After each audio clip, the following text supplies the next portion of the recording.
Hey, what's up, everyone? Welcome to Targeting with JK-47. I got my good friend and very good friend, and I'm so excited to bring him on the show. I can't thank him enough for coming on. Christopher Allen Brewer. He's made quite a name for himself in the paranormal community, and it's been an honor to get to know him these last couple years. So. Um, Other than that, sorry for the delay. I know I missed a week. I was on vacation visiting my dad, and um, it was a good family vacation. So, yeah, right on. Rest me, but now I'm back into it and ready to go. So, without further ado, let's bring Chris into the show here. Hey What's guys, up, big man? buddy. How Good you evening. doing? Good, thanks. Good. So, looking at your background, what you like to visualize about you, I'm imagining you're a Batman fan. Yeah, this is actually painted this one, but no, this is one of my bat lounges. I just like, Okay. as a Native American, we believe like in animal totems, and the bat Yeah, is yeah, yeah. mine. So the bat, about like echolocation, seeing in the dark, relying on your intuition. So Oh, wow. yeah, so obviously the Batman, is like this model I've well in my old home, we were getting like a lot of paranormal activity like in my old bat room, and when I charged it, and I was putting in like all my Batman collectibles and stuff, I invited that archetype in of that, like that Dark Knight. So sometimes we'd hear things going on. There was one night where I was going to the bathroom and I heard "I am the night," and scared the hell Whoa. out of me. So your first instinct is to like flip on a light, but I didn't Yeah. want to. I wanted to meet him on his terms, so I walked in there like in the dark, and he kept Okay. saying things: Okay. "Tell your friends Gotham City's safe," all these things, and it was just like this Batman bus that kept going on by itself. So, like when I did another one, like in Manitou, we got like the same thing, and here where I live in Old Colorado City, same thing. It goes off every now and then, and so I always just like to. When I do my podcast, somewhere that has some bit of activity to it, just in case like you Okay. see something like in the mirror behind me, or your viewers can point it out. Yeah, there's a little reflection in that mirror. Yeah. Yeah. No, that's awesome, man. That's Yeah. awesome. So, I know you've been on a few other podcasts. I saw you on Talking with the Source with AJ and them, and That was fun. just for people that missed it, why don't you start off with a little bit of background and what got you into the paranormal? When did you know that you knew this was the path that you should be on? I guess I got into the paranormal at birth because as a Native American, I was born into the Oglala Sioux tribe in the Pine Ridge Indian Reservation in South Dakota. So just growing up with those tribal beliefs and teachings regarding the spirit world and how it coexists with so many forms of life, most of which are unseen. And I don't know if it's just because it is in our DNA or it's because we just were taught to kind of expect that activity. But I mean, everybody in my family, there's not one person that hasn't experienced at least three or more hauntings, and some of them pretty severe. But everywhere we lived, there was hauntings. And I don't know if it's just because we had more of that awareness, that perception to see them. But also like the empathy and compassion, to pray for these So, spirits that. so do you consider yourself an empath? Like you can feel where the spirits are or feel what they're feeling, and Yeah, we you didn't just call it kind that, of but that's definitely one of the abilities that everybody comes into this life with, whether or not they're aware of it. You don't have to be anything special to be intuitive or to be psychic. It's just, we have all these abilities, but unfortunately, a okay. lot of people just dismiss them. We all know what it feels like when someone's watching us, when we feel observed, or when we feel someone's in danger. Maybe we're thinking about someone just before they call us. We all have that, but we just dismiss it, unfortunately, like a lot of times. And also, like as a Sioux, like our dream time is so sacred to us, and we believe like the spirit world lied really close to the astral world, so it's really easy for spirits to kind of come and go and like impart information. So after like a death in the tribe, you'd often be visited by that person, because it was easier for them to communicate that way than to be able to expend energy trying to manifest in front of you in the waking world. So dreams were a place we went So through. in the dream state, in that alpha state where that your mind goes in, that you just don't know what's happening. That's why we don't remember what we've seen or Oh whatever. yeah, I know a lot of Yeah. people don't remember their dreams, but it's just like a muscle, like an exercise where, you have to write it down as soon as you remember it, or it's gone. There's been a Yeah. lot of times where I kind of kicked myself because for instance, like 3 months ago, I had a dream where this particular word was flashing on top of Pikes Peak, like in these big neon. You could be more obvious. And I went to bed before I wrote it down, so I have no idea what that message was. So, and a lot of people just dismiss their dreams. They think they're just like random downloads of the day. But if you work with your dreams, a lot of them can end up being like prescient, like a lot of messages. That's where we get like a lot of our visions. So that's a big deal for us. Yeah. Wanty, your spirit goes out on a journey while your body recharges. So, Yeah. energy, that makes sense to me, because the way Einstein and everybody else sees it, energy doesn't stop. It continuously moves. So Yes. even though our physical sense needs to rest, what's stopping our mind or our spirit from, exploring stuff? Yeah. I mean, I can only imagine what my spirit's doing when I'm sleeping. And it knows I won't remember. Well, the God strange knows. thing is, sometimes you can wake up with injuries. There was a period where I Yeah, kept dreaming about UFOs, excuse me, UAPs, and I kept waking up with like my legs hanging off the bed.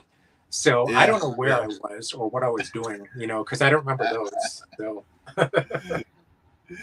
No, but yeah, no, that makes sense. So speaking of that, I remember I posted something a while back about frequencies.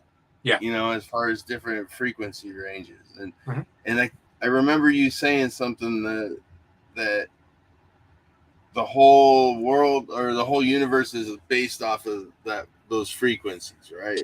Frequency, vibration, um, Vibration. Yeah, that's yeah, what it was. So like, so explain your theories on that. well, I mean, we all vibrate at a certain, like a particular frequency. And I think a lot of times, like hauntings, we're vibrating at that same frequency. So we're able to see into the past. It's like a record with a groove. And every now and then Okay. they line up and we're able to see, we're able, like everything's supposedly happening at the same time, everywhere all at once. And every now and then you get a peek into that, into this other place. But like Nikola Tesla did a lot of research on this. Yeah. Yeah. Yeah. So that would be a good place to start. Like he incorporated like 3, 6, and 9 into a lot of his work. So anytime he stayed at a hotel, he would it would be 3, 6, or 9 at the times with 3, 6, or 9. So a lot of those numbers, he believed that those held the key to the universe. So it's just that awareness on a different level. We go into like a lot of these investigations with a number of like different tools, but really the best first thing you should do is just have a meditation, one to set kind of like your intention to figure out exactly what it is what you want. Do you want to make authentic contact, or are you just doing this to get more followers and subscribers? You really have to focus on what that is. And So followers, subscribers, basically, focus on the attention. What's your intention going into this, exactly. investigation? Okay. All And right. it's, I mean, we all do things for our passion, videos, podcasts, all these things, followers and subscribers. We want to expand our reach. That's fine. But you really have to focus on what it is, exactly what it is you want to do and who you want to make contact with. But part of that meditation is really putting yourself in present time, because a lot of us aren't really here. We're regretting things that we did in the past. Maybe you didn't want to spend enough time with a person. Maybe we didn't communicate with them in the proper way, or we're thinking about like tomorrow, what we have to do for work, what we want to make for dinner, all of these things. But your energy really has to be in the present time to work properly.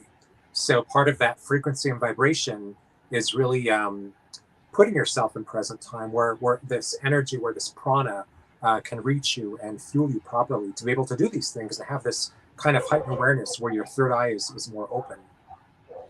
And that's an amazing thing because just before I was getting on the podcast around 5 o'clock, I just dropped my son off at soccer, and I got this urge to go on YouTube, and the first thing there was something called the Gateway Project. Have you ever heard of that? I don't think I have. What is that one? So it was a project developed by the CIA as far as doing while you're asleep, Oh, yeah. your spirit going out, and they Yeah. actually did a project, and they're the scientists. So now it's all declassified. Yeah. So now you can read all their notes. Mm-hmm. But the fact that he was able to leave his body not once but 9 times, Yeah. was, and he was able to describe this other room when he woke up that he'd never been in.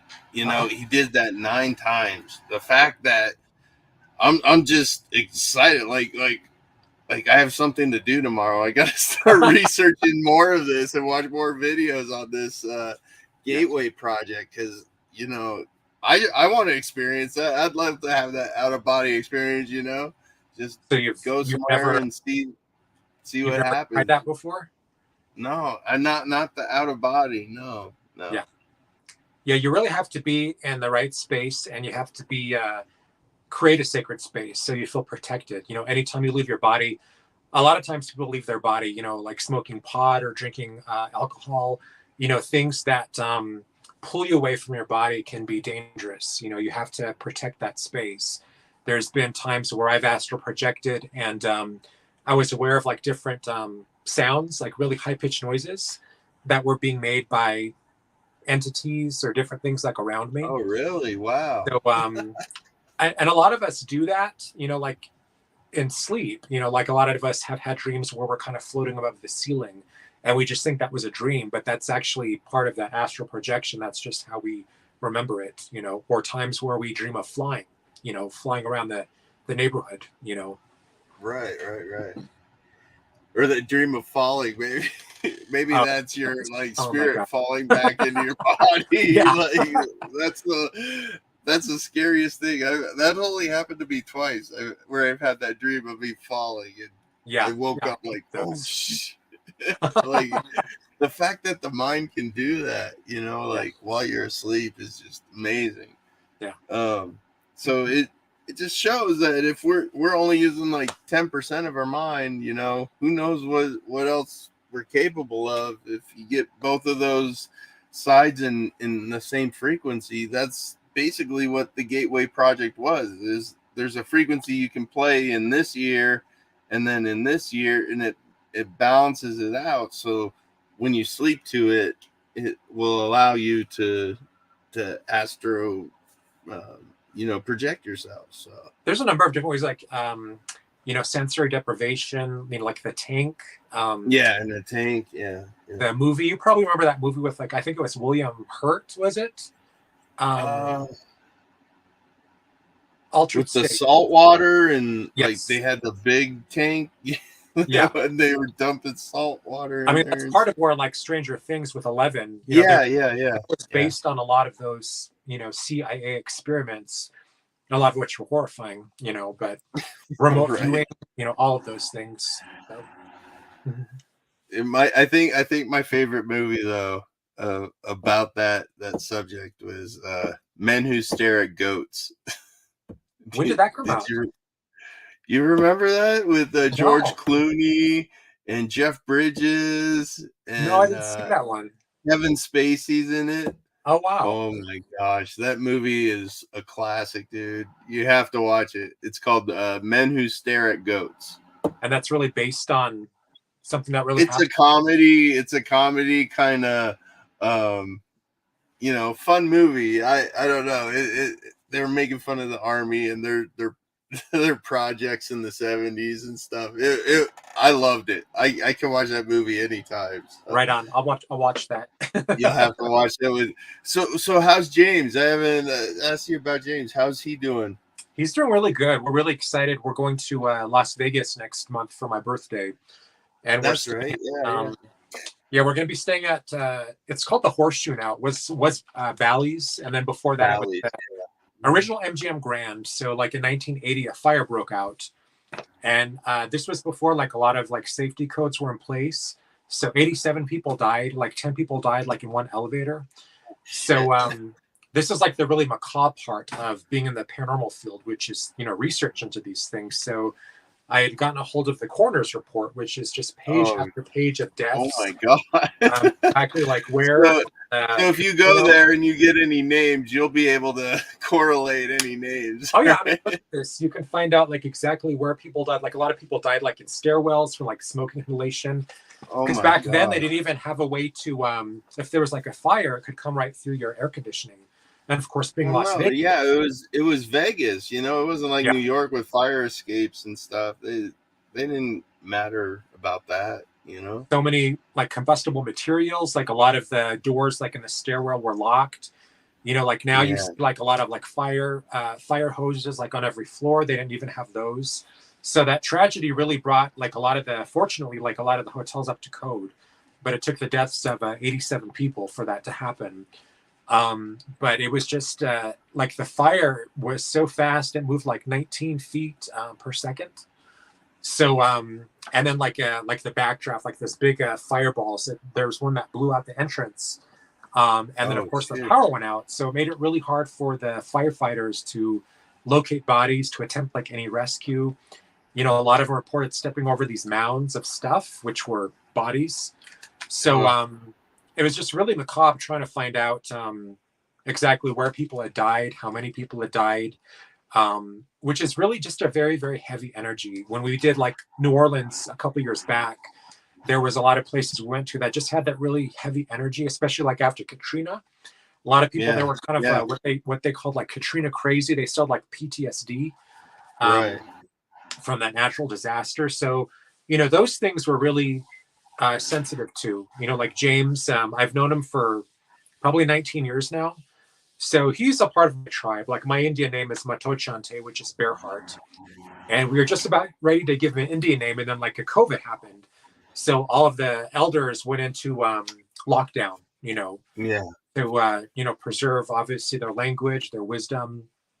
But he's developed that the awareness, over time. So like in my tribe, like medicine men, people that are like healers, you're really not supposed to be in areas where there's been like a lot of death. If you plan on becoming like a medicine man, because you can pick up these toxic energies, and what's worse, you can pass them on to other people. So you really have to be careful, and you really have to protect yourself when you do go out into the field. so that brings up a great thing. Like, so spirit. What do you like? Spirits are energy. Yeah. So positive and negative energy, and it's going to collect the things. So you think that's how spirits attach themselves? Like, you think they could change their energy, from a positive to a negative, and that's what it attaches to you, or I think it really depends on the person's like mindset. Unfortunately, because a lot of the shows are fear-based and sensational, it's kind of like getting scratched is a big thing. People come out with scratches, and even if they're not attached, they're going to believe that they got attached. So if they stub their toe, if they hear a strange noise, house groaning, well, no, that's an attachment. So these shows are just like so sensational and so over the top, a lot of them. So that's kind of I think it's their mindset. Like if they expect that to happen, they're going to find a way for that to happen. But as far as like an authentic attachment, we all have paths, like spiritual paths, whether or not we're yeah, spiritual yeah, people. So there's paths that we agree on even before we incarnate in these bodies. Particular paths we agree to take in order to understand the creator better. So if your path is a paranormal path, a lot of that is, I see paranormal investigation as kind of like a spiritual act, because it is the study of energy. mhm. And for a lot of people, you see what's on TV, it looks like fun, you want to go do that yourself. Just kind of like those haunted houses from like the 80s, kind of like that ooh ah, which is really fun, but a lot of people don't understand. There's like a lot of spirits that really are needing to seek validation for the things that they've been through. So a or lot, they need help passing on to that next level. Like yeah, they got trapped there. They didn't, yeah, because of a situation or because they weren't ready to go, or whatever bound them to the earth plane. They're still here, but all they want is help. Like a yeah, lot of the home investigations that I did from coast to coast, from Tennessee to California. I've been everywhere. All the investigate 95% was family members that wanted their attention, needed help moving on because yeah, they didn't know what to do. So they're just doing what they were doing, trying to get somebody's attention. And that's where the life path for me, like like that's where it came into play. yeah. Like I was meant to survive the war. I was meant to get Yeah. into ghosts and so on and so forth. Well, a lot of the hauntings with families that like more than one family member will experience, which are often spirits of deceased family members. Yeah. In my tribe, that was really common. So, for instance, like one of my grandmothers, when there was a wedding, she kind of like loved rifling through the wedding gifts to find out who got what for whom. And after she died, like when there was a wedding, sometimes like the doorknobs would turn in the houses and they'd just be like, "Oh, that's just grandma." But as kids, that used to horrify us because we thought, "Well, what are we gonna see when we open that His door?" grandma. Yeah. But it's just ancestors. A lot of it's Yeah. they're not stuck. They just choose to stay behind to look over their loved ones, and the tribe. So No, and see that brings up another point. Like Sean Crusher, yeah, he said to me, your spirit guides are with you, but when you're really sad or you need that extra kind of boost or whatever, that's when your family members will come in. So if you're yeah, ever down, that's when the spirit guides will step aside and your family will come and help you. And I thought that was the most amazing thing because it makes perfect yeah, sense. Like my brother that passed, like I can feel him hugging me all the time. It's gonna yes, be okay. Or yeah, like our song will play on the radio, or yes, exactly. something like that. Mhm. Yeah, I mean, I've dreamt of my mom and my dad many times. So for us, because our dream time is so sacred, it's a lot of us believe that dream time is more real than this waking world, this waking reality. So to be visited by a spirit in your dream time, we believe that was an actual visitation, just like if they came to their house and were visiting. So I've had dreams with my mom and dad where they were able to impart information easier than they would have been able to like in this dimension. So but again, like times when I've been really missing my mom or sad, and like maybe one of her favorite songs would come on, or those kinds of things. Yeah, yeah.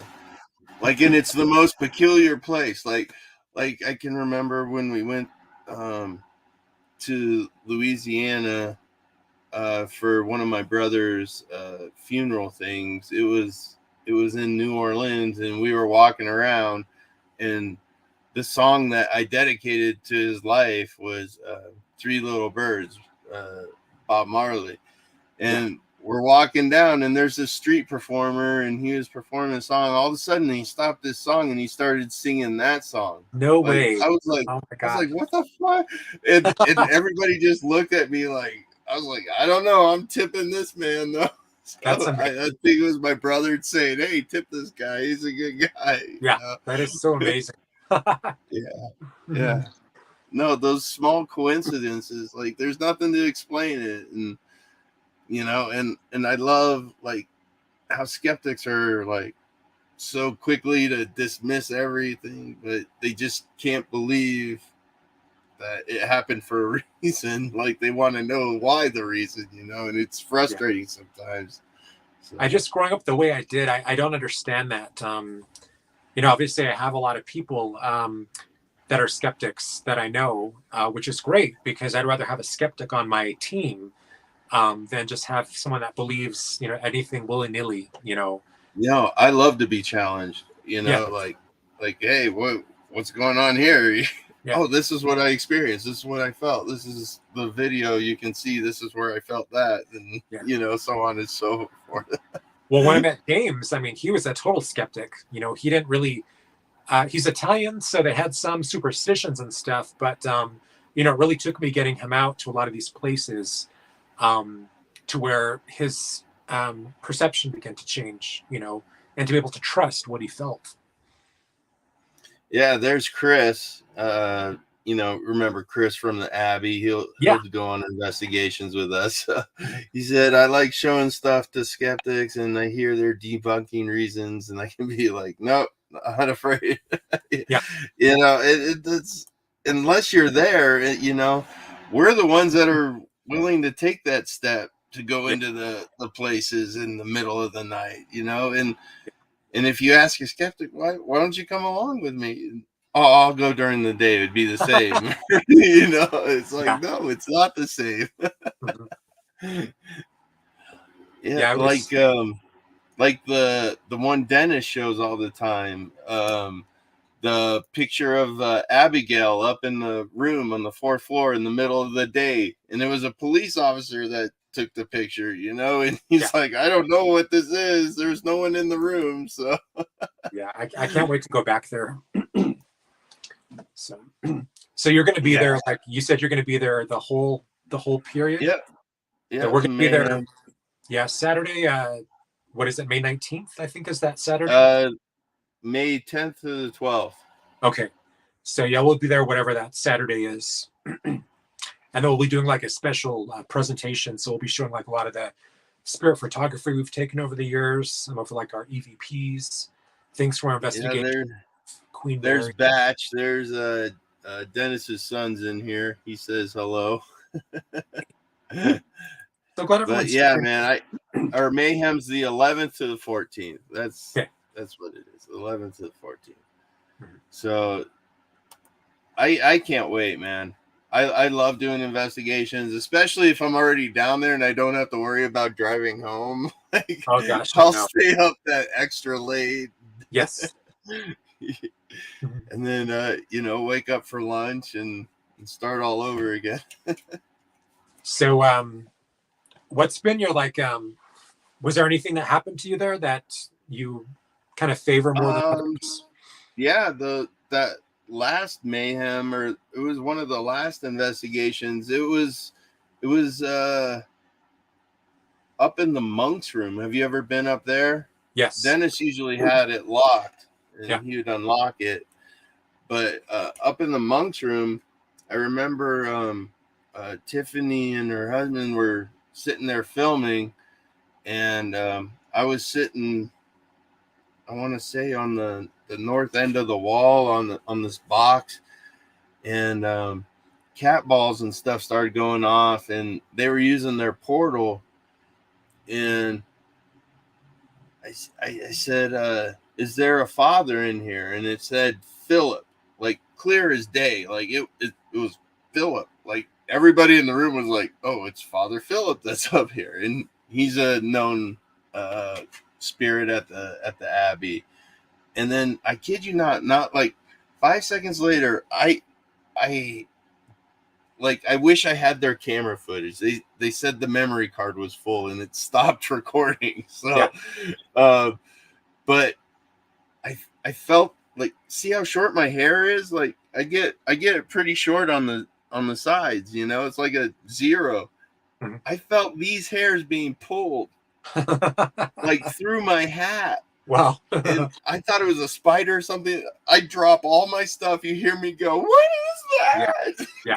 Like screaming, you know, because it was my hair being pulled through my hat. I don't Yeah. know if it was Father Philip or whatever saying, "Hey, I'm here for you, man." Yeah. But that's the one place I love at the Abbey, is going up in that monk's room now. Like, Mhm. and I was just there with Sean and Dennis. We were trying to get rid of this dark thing that's Yeah. there, and it was pretty bad. Was that the one that's But on like the fourth floor, or is it this? it went into the chapel now. Yeah. Apparently, some stuff happened in the chapel, and I brought my dog. Mhm. Even my dog growled right when Sean said we need to get out of here. So I Wow. was like, yeah. Mhm. And like the big wooden pews that are in there, I was sitting on it and it like lifted. I was like, what the fuck? I'm like, okay, let's go. Yeah. Like, I don't want to go, but I was like, I just need a moment to comprehend what just happened. Oh yeah. It's You funny. know? It's the work that we do, regardless of what happens, we're still like, my God, did that really happen? You know, you think we just be used to it, but Can I catch it on film? Can you do yeah. it again, Spirit? And the Spirit's like, ah. Yeah, there was, I think it was 2 years ago, me and James went in and we filmed a complete reenactment of MTV's Fear. So we filmed everything just as, you know, like one of those episodes had happened. And we did like these dares. So things like I had to be in the potato cellar by myself. There was there's like that hospital gurney down there. Yeah. So my dare was I had to lay on that gurney by myself in the dark with all of like no, I had to go down there completely alone. And that was the thing with all these dares. You have to do them by yourself. You know, it's one thing to go with like a crowd of people and exactly like, when you're by yourself, other. you're by yourself. Yeah. Yeah. So that was kind of neat because that was exploring like our own levels of fear. You know, we've never done it like investigations just by ourselves. You know, we've always been together. So that was kind of interesting to see how that energy kind of like charged the environment. And that's where like I Dare You came from, like the series I started working on, which sends people into haunted locations. I love it, dude. I did it that one night. That was so great. I loved it. Yeah, what is it? St. Joseph Manor? Yeah. So yeah. I don't remember like what dare I gave you, but I had to sit down in the very basement and I had those damn golf balls. The chalk cards around the Yes. balls and beat the thing. And I got an EVP, I think, on mine.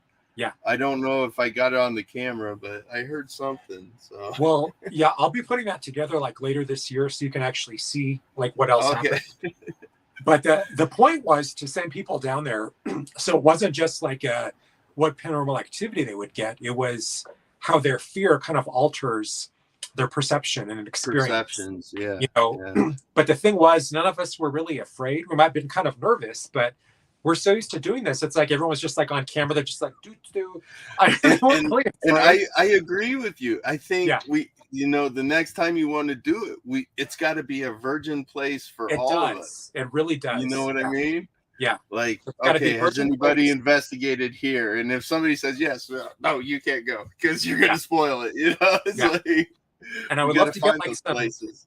Yeah, I'd love to get some. I think when we do the Abbey, I'll have some people if they want to participate and play this I Dare You.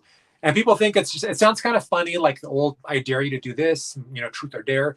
It's really not. It's really about, you know, going into this location by yourself. You take a bag with you, and in that bag is like a collection of like paranormal tools, like different trigger objects, and then over the walkie-talkie, you're given like a dare, as you know.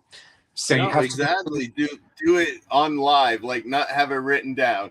Okay, now that you're in the location, you'll notice in their bag there's 3 things you gotta. You're like, oh no. Yeah, because Barbara Sanders says, I don't think I could do that. I like watching it on TV though. Yeah, it's so engaging. I mean, it is so fun. Like when I did the one on the gurney by myself, I did the one where the room behind it has like that old like coffin. So I could leave that gurney or I'd be disqualified. And I kept feeling like something was peeking around the corner from that coffin room. And it was just freaking me out. And I'm doing this in darkness. And one of my dares was to take pictures down that long hallway where they saw that like blue light or whatever that was. Yeah. So I'm taking pictures more because I wanted like a light source because I'm doing everything like in the complete dark. And I kept seeing this thing getting closer and closer. So yeah, it was a lot of fun. I love doing that stuff. Like that's my favorite. Like and to introduce myself to the paranormal, what do? I go to a person's house that no one's been to and fighting poltergeists. Like I went right into the heaviest of the heavy, you know? Well, I talked about being like in present time, not in the past or in the future. And it's just one of those things that nails you to the present, you know, because you're so hyper aware of everything that's, you know, different sounds, feelings, smells. Like when I feel something there, like I get excited. Like the hairs on the back of my neck start standing up. I'm like, okay, something's gonna happen soon. So That's why I love going with Sean Cruchet, because he's a medium, so I'm able And to bounce. he And smells it, like his he impact, does, like yeah, he'll smell it like yeah, quicker than anybody. I'm like, I didn't smell that until yeah. later, It's Like, like, did you get the bubble gum at St. Joseph Manor when we did that one? Do you remember smelling the yeah, bubble gum? yeah, It was like an yeah, old like bazooka or something, but he was the first one to smell it, and then yeah. It's like, I smell bubble gum. There's a kid around here. yes, yes. But yeah, I love the No, Abbey. yeah, I love the Abbey. I love helping Sean. Have you ever done the Elks Lodge or the theater up there Yeah, believe it or not, in no. Florence? It's like the times we wanted to do it, it was there was already teams, there was things going on. We'd rather go in kind of like cold and by ourselves, so there's not a lot of like audio contamination, or it's hard to get EVP sometimes when it's really echoey and you have like a lot of people in there. We did Croak Patterson Mansion in Denver once, and it was almost impossible because there's teams on every floor, so you always feel kind of like you're stepping into someone's camera, or it's just hard to do it with other people. So And so you said you have been to the Elks Lodge, or you have no, not been to the not Elks Lodge? yet. Yeah, we've So been that invited. might be a good place to go. Yeah. Because I know Sean and I, like, we got some stuff that night. I got an EVP really clear at the theater, Mhm. but it's a small town. And the funny thing is, my dad, when I went up to Idaho, he gave me this one thing, and you'll never guess where it's from. It's from the Elks Lodge Wow. in Florence. No way. Yeah, I was like, I just investigated there, and he's like, oh. So I'll bring it back. I think he signed it and stuff. So That's so cool. that'd be a cool place to go back to, man. Well, there's like I guess when we did like St. Joseph, one of the police officers was talking about some kind of like antique store by the St. Joseph, or no, by the Elks Lodge. Yeah, it's right next to the theater is the antique store. Yeah, I guess they have a lot of activity there too. But no, because when me and Sean were in the theater, like everybody was all going down behind the stages and stuff, and we're just sitting out there in the auditorium. And he's like, "I smell fire," and I'm like, wow. What? I'm like taking these deep breaths. Like I don't smell shit, Sean. Yeah. And I'm taking these deep breaths, and then when we get outside, it was bothering him. He's like, I don't understand why I was smelling burning. That's usually not a good sign. Yeah. And I looked around the corner. I'm like, right there, dude. There's an antique store right next to it. So, I mean, what's the stop spirit? He's like, that's probably what it is. So that antique store, I bet it is haunted. I bet there's a lot of stuff there. Yeah. Yeah. The police officer said there was more activity there than at the theater. So man, I'd love to get in there. I don't know who the owner is, but yeah. But if Sean's sense can smell it, it's going to be good. So yeah. So, are there any TV projects coming up or that you're working on, or? Well, I did. I filmed season 4 of Haunted Hospitals last year. I did the previous 3 seasons, and it's still not premiered here yet. It's premiered in Canada and the UK, but it's not made its way to the States. And I don't know if it's because there's this big merger going on with Discovery Plus and HBO Max. So I don't know if it's on hold because of that. But like yours, Mission Impossible. When did you say that premieres? Or Mission Unexplained, yeah. Mission Unexplained.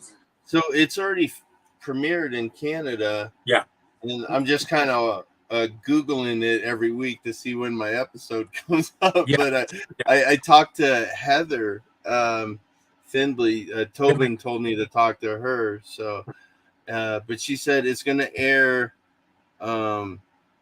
April 26th is the first episode for the U.S. So,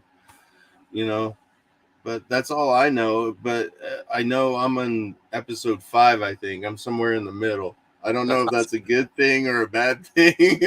My story sucked or it's good or whatever. Hopefully I get them more intrigued. And that was in Buffalo? Buffalo. Yeah, I went to Buffalo when they filmed that. I had long hair then. Oh, I don't have it anymore. no, it looks good. I used to have the ponytail. Yeah, I've been out there like several times for like when we did like Paranormal 911 and Paranormal. I think Night Shift was out there too, but that it's a very interesting hotel. Like I always think I'm So gonna have more time on the plane to like memorize my thing, but there's usually just so much going on. Like, were you really nervous yeah, when you did that? yeah, I was nervous as heck. I was like, I don't know what to say, and the lady's sitting there telling me, I'm like, no, that's not what happened. So I'll say it this way. And Yeah. she's like, oh, okay, that works. I was like, okay. I like she told me to say these dates and it was the wrong dates, so I'm like, those are the wrong dates. Can I say it again with the right dates? And she's like, oh, okay. And I'm sure they're like, cut, whatever. I'm sure Yeah. they're gonna make me look like a jackass, but whatever. Oh no. No, by the time you No, add like the special effects and the dramatization, I'm sure it's going to be really engaging. They do a really good job with those. I don't know. I'm thinking Ralph Macchio played my double. That's what Yeah, because I've had like what 3 different people play me on TV, and it's just so surreal watching these stories with other people. You know, like James has had also 3 people playing him, so it is yeah. just the most like surreal thing. But it's really cool to see like all the different things they add. Like when we did my ghost story, like in 2012, I think at the Cave of the Winds, and Uh-huh. I used to have a friend that owned a Native American shop in Manitou, and he was Dene. And again, I'm Sioux, so you know we'd always talk different legends in the area, and he would always talk about this portal in Cave of the Winds. And now, like nowadays, like portals are such a big thing, but back then this was like an authentic one of the entrances to the underworld. And there's a lot of cultures that associate caves with entrances to the underworld, Yeah. but the Yeah. youths of the area really did believe that there was an entrance there. So I almost got obsessed with trying to find this place, like on these different Right. tours and Okay. spelunking and everything else. But anyway, we did a whole episode of my ghost story there, where we're down underground from like 12 noon to I think 9 in the evening. Just me, James, and a cameraman. Oh, So that was geez. really, really interesting. And then they flew us out to LA, where we filmed like at some Biography Channel studios. And that was really interesting because they gave you alcohol if you wanted it. We didn't participate. Spirit for spirits. Yeah, but to kind of loosen your tongue. Yeah. But it was a really yeah. bad experience for the people that went on before us because they drank so much that they weren't even filmable. They passed out. Yeah. So, because, you know, it plays havoc with your nerves and you really want to honor the story. But Yeah. yeah, that was, but what we liked about it was that they don't use actors for the dramatizations, they use you. So we got to play all these other roles, which was really interesting, you know. I missed that show. So let me ask you this. What if you had one dream location? Like out of all the locations anywhere in the world, I know we talked about it earlier about Europe and the castles. That's mine. I would love to. What's your dream location? Like you could spend 1 week there. Probably like Poveglia, which was an island in Italy, and it's where they sent like a lot of people that had the plague. They sent them there The to die. Death Island. Yeah. Yeah. Yeah, the Death Island. But I remember like watching it, like when all these new paranormal reality shows were coming out, like Scariest Places on Earth with Linda Blair was one of them. And we got to meet her, and I asked her about that particular episode. And a lot of it was like really getting too dark. Like Fox Family picked it up, and which was, you know, they had like a lot of Christian programs. So that was one of the reasons they ended up canceling it. But they actually did get a lot of activity. Like a lot of what was shown, they did things with like air guns and stuff to scare the families. Oh wow. Again, to just make it more dramatic, sensational, etc. But Right. What? yeah, even without those things, you know, just going in with like with I you. know. It's like it's not creepy enough. You got to shoot at me. Exactly. So I think that place would be really interesting because just there's so much death. You know, a lot of times I'm asked about like Wounded Knee and like where I come from, the Pine Ridge Indian Reservation. We don't really ghost hunt in those places. It's just too close to us. It's it's you're not supposed to really pursue spirits because it can be dangerous. That was our tribal belief. So like ghost hunting, it's just kind of it's just not done. You can go and you can cleanse spaces, you can clear spaces, but like one of my uncles was a reservation cop, and he'd see things all the time. And I'd be like, well, how do you know that's this figure like off the side of the road from your patrol car isn't just someone like hitchhiking? He's like, well, because when I get up to them, they're either transparent or they're giving off their own light. But he'd see a lot of things on the reservation that were kind of like unexplained, but a lot of things that he'd have to investigate as a police officer, and a lot of them end up being supernatural experiences. That's all. That's crazy, man. Like, yeah.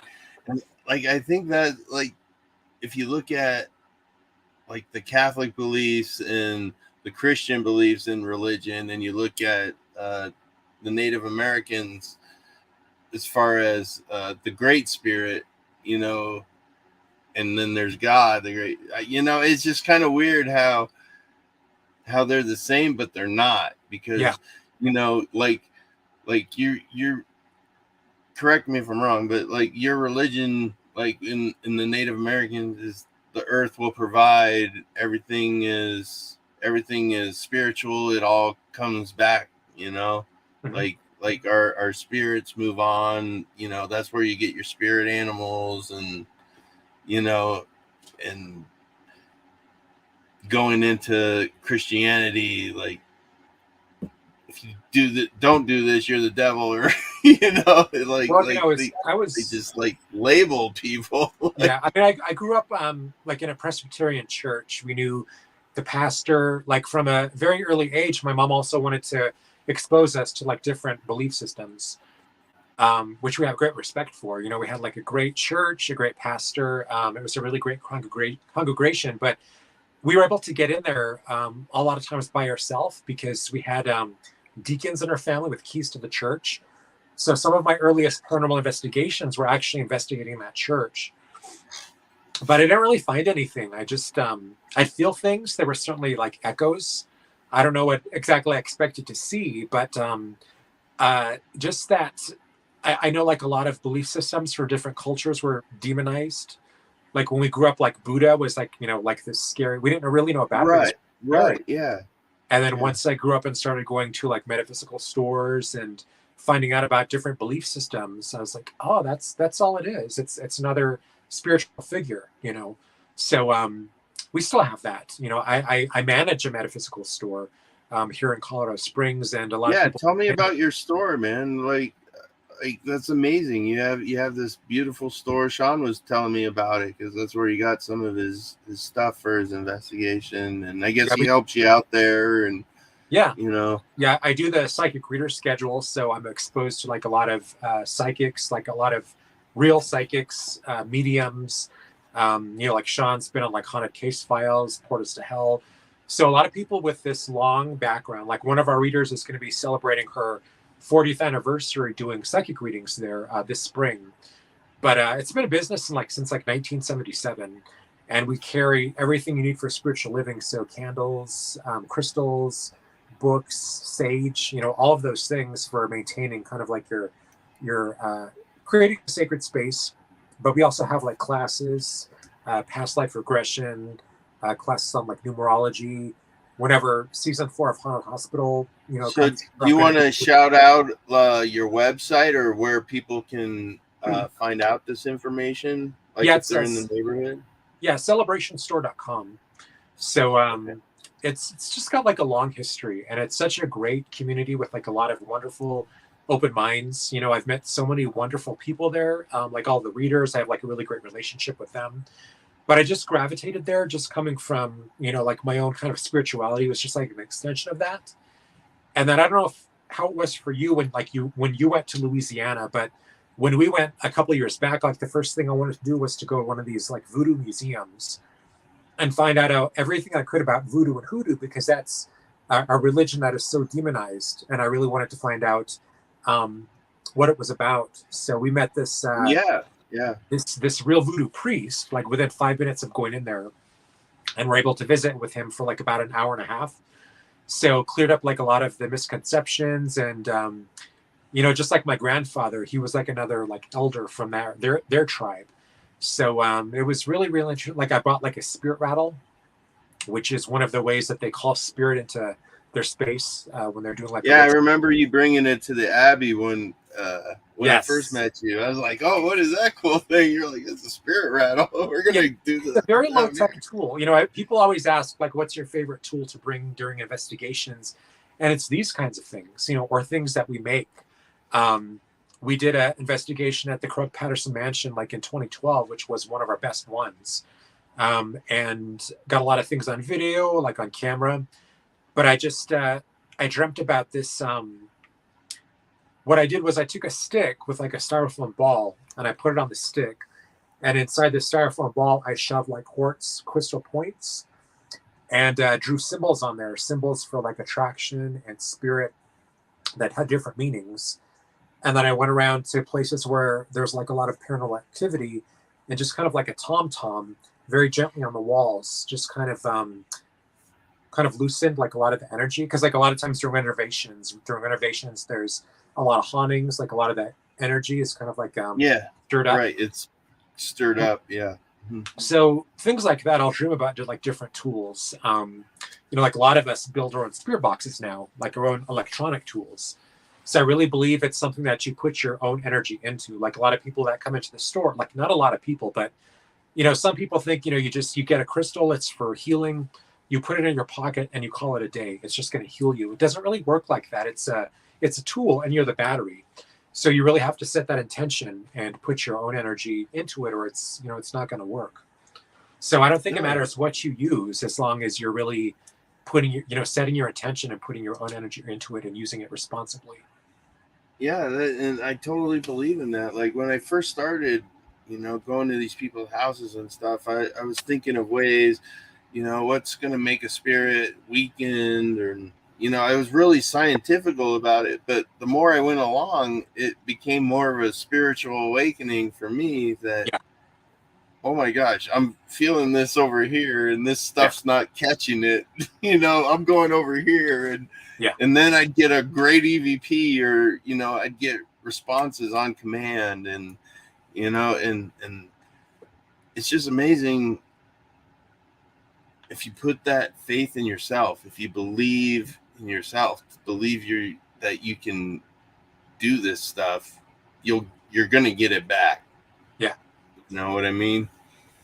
I You do a stay lot of. positive. You Yeah. do have to stay positive. Like a lot of the shows, I do like Paranormal 911, Paranormal Night Shift, Haunted Hospitals, Scariest Night of My Life. A lot of them are more fear based because that's how they maintain their viewership. People want to be scared, but a lot of times it's really not like that. It's just like an echo. It's residual. If it is an intelligent spirit, a lot of times, it's certainly there's some very malevolent and angry things out there, but that's not all it is. Like what's the scariest thing that's ever happened to you? My first case Yeah. in Michigan. Mm-hmm. Um, it was the second night. It's always the second nights whenever I'm at these people's houses. It's always the second night that's the worst. And I remember I was just clearing the family room. They were in bed. The dog was laying down comfortable. I was walking around the house with the K2, and I was live on Facebook with it, and as I'm walking around, because I thought that was the best way to get evidence and stuff, is as long as I'm live, they'll see what I'm seeing, and it won't be fake, so that's why I go live as much as possible, Yeah. when I'm at locations. But what sucks is like you won't get signal, or it'll be a crappy signal and whatever. So then I have to use the cameras with the timestamp. I was like, as long as there's a timestamp, they can see it's not edited or anything. Mm-hmm. So that's my advice to people that want to Good. go. But anyway, the scariest, it was that second night, and I had just finished going live. All the lights were off. I'm getting ready to go in like there's this hallway. It's like that, and my room was off to the right, and there was a room off to the left. And the room off to the left is where my client's mother was on hospice. She was at the house, and she died in that room. Yeah. And I remember going into my room. I looked off to my left. As I looked, I saw a full apparition of a woman standing there with her arms crossed, just looking out the window, and it was white. And I said, "Oh shit!" And I went into my room.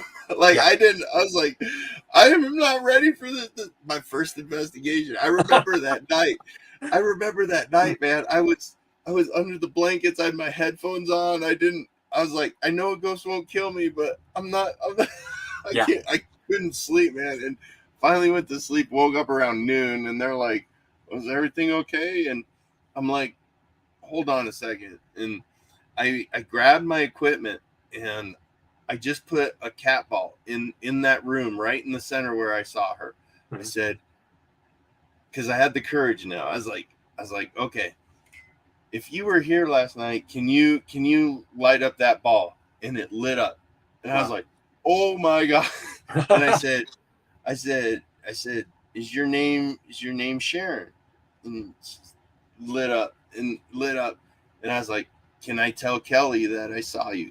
She was the owner of the home, and her mom lit up the ball and said, yeah, it was her mom that was in the home. But there was also a dark entity in that home, and I trapped it into this doll, and they threw the doll away like I told them. So yeah, wow. I mean, my first investigation ever, and I went by myself. I mean, the family was there, but I was the one fighting it. They weren't. It's like I'm supposed to be the one dealing with it. So how many years ago was that? That was July of 2020. June or July. I started. Oh my God, dude! I started JK-47 3 years ago tomorrow. Wow! Happy anniversary! Yeah, my anniversary is tomorrow. That's awesome. I couldn't think of a better person to celebrate it with. Thank you, my friend. Right on. Yeah, the scariest. What about you? What was your scariest experience? Have you been to like Victor? Victor, no. Victor, Colorado. So there's a lot of great places around there, but we went to this place Cripple Creek, Victor. It's called the BB House, just like this old homestead, and it's completely abandoned now. There's some houses around there that are also abandoned, but we were in the upstairs of one of these old houses, like with the sagging like ceilings and just maybe kind of dangerous. It was the middle of the night, and like all the windows are broken out, so like the wind just howls through the whole house. So I was up there and I felt something, and I was really trying to make contact with the spirit. And I was getting really impatient because it was getting really cold. We wanted to just go back home to the Springs. So I spent a lot of time in that room just trying to connect with whatever this was, but it was really elusive, this energy. So I was like, okay, whatever, you had your chance. Kind of rude. And then we went home. So that night I had, it wasn't a dream, but I opened my eyes and I was lying on the floor of that room. And it felt like my physical body was there. Like I could feel the wind blowing over my arms. And I couldn't get up. And it wasn't like one of these like paralysis dreams. Yeah. It was just something was pinning me down. I was paralyzed, but it wasn't something that you could just like explain away because I was like in this hypnagogic state. There really was an entity there that was holding me down. And I didn't want to know what it was. Dennis says hello. Hey, Dennis. So I was there by myself. I didn't want to make any kind of contact. I didn't want to know what this thing was. I wanted to go back home, and it wasn't letting me go. And so I was just like, all of a sudden I hear this voice that says, "Is this what you want?" And I knew it wasn't. What? And then after that, it released me, and I was catapulted back to the Springs in my bed. And just like those falling dreams, I just woke up, like I fell back into my bed.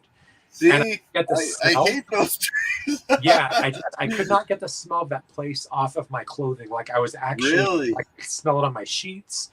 So that was Oh probably the man. scariest thing. Like this thing knew what I wanted, and it knew I was trying to make communication, but it just, it didn't like me. So that was one of the more scarier things that I wouldn't And call it that was malevolent. in Victor, That was in Colorado. either Victor or Cripple Creek. I don't think it was like malevolent. I think it was just something that I was kind of rude to it, so it was like being rude back. And that's Oh, why, right. Yeah. like as they say, spirits were living people once. So you always have to have that respect. There was Proper intentions. Yeah. exactly. What is our cutoff point? Because it's What's 8 that? o'clock. What Oh, are we gonna? whenever you want, man. Okay, just I'm having fun. So me too, if you me want too. to, if you have to go, then I I don't. understand. No, No, I'm no. fine. There I was another just time enjoy where talking with you, brother. We don't get these opportunities. So, did you ever go to Evergreen Cemetery in Colorado Springs? no, I have not. So we used to collaborate a lot with paranormal author Stephanie Waters, and she did like a Haunted Manitou. She wrote Haunted Colorado Springs, a lot of those kinds of books. But every Halloween, that was my favorite thing because like every October, we do this thing like in the chapel, which was haunted, and in the basement, that's where they used to have the old like morgue. So we do like this presentation in the top floor of the chapel where we'd like have like this projector, and we'd show people like pictures of like spirit pictures, like our EVPs, get them in the mood, and then send them downstairs. And sometimes like Sean Cruchet would be down there showing them around. But there was one time where there's this coffin that they're able to like lower from up to down. And I was just kind of like showing off. I was like laughing. I wasn't showing like enough respect. I wasn't being obnoxious, but all my friends were there, so I was just having like a good time, Having fun, whatever. And something pushed me into that hole, like that coffin hole. And everyone's like, "Oh my god!" Everyone comes running. I was like, "Oh no, I just fell. I just dropped my phone." But I really hurt myself doing that, or whatever it was hurt me because it wanted to show me to have respect, and that's such a big deal. Like in my tribe, is you really have to at all times have respect for these people, some kind of compassion, because if not, they know it's coming off of your energy field. If you're just clowning around, if you're running screaming, what was that? All these things that are just this really cartoonish behavior, and it's really sad because like the Stanley in Estes Park. That's why they really cut down like on a lot of the paranormal stuff they did because, you had people running, screaming down the hallways, disturbing guests, just acting very, unprofessional and disrespectful. So, but I always wanted to investigate there. I went during COVID and the whole hotel was shut down when we got there. And I was like, screw this. And we were walking by the auditorium building. It's kind of off to the east of the main building, and looking through the windows and stuff, and I saw the little tricycle that they had from the movie is in there. I was like, oh, that's cool. And I walked down by the side of the building, and there's a window that was open. I was like, babe, come here. And she's like, don't you crawl in there. I'm like, come on. And I'm like halfway in, and she's like, stop it. There's people coming. And yeah, so that would be like, James. Yeah, he does things like that. But yeah, we went like in 2018, I think. And my favorite thing about that place is like outside of the room where everyone meets for like the ghost tours, there's like an LED TV where they upload all the pictures that guests have taken of a supernatural nature. So you're able to see like all this spirit photography through the years. That's really interesting. What does that say? It said Wantley plans to go in June to with Scotty and Medium, NJ New Jersey Medium probably. He's hosting an event there at the Shanley. The Shanley, I heard, is pretty good place to go. That should be an interesting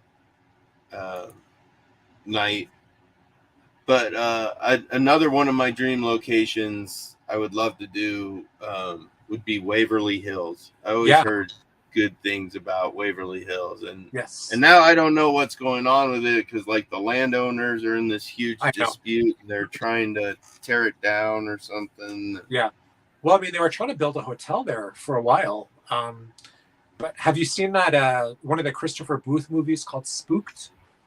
No, no. Yeah, you have to find it. It might be on, like on YouTube. I know it's like on one of their streaming services, but it's called Spooked, and it's this really great documentary about their investigation about the Waverly. It is so riveting. It's one of my favorites. Oh, wow. But yeah, we put it on every Halloween to get us in the mood. So To get you spooked. yeah, one of my I'm gonna check it out. I'm gonna check it out. You got to check out Men Who Stare at Goats with definitely. George Clooney, and I got to check out Spooked. Oh yeah. So then we'll give our reviews at Mayhem. Are you planning anything else besides the Abbey? I just been playing it by ear. I'm just kind of waiting for this show to come out to kind of see the reaction, because Yes. something tells me that if people start going to my actual website, JK-47 Paranormal, I'm going to be getting a lot of help forms. Uh-huh. I don't know. I don't know how popular it's going to be, but I'm just kind of preparing for that in case I have to go somewhere. So, Are you going to be speaking at the Abbey? I don't have to, but if they want me to tell some experiences or my beliefs, I'd be more than happy to. Yeah, I mean, if you don't mind, I would love, like, during our presentation, if we could, like, bring you up to say a few words, like, about the Dare You series.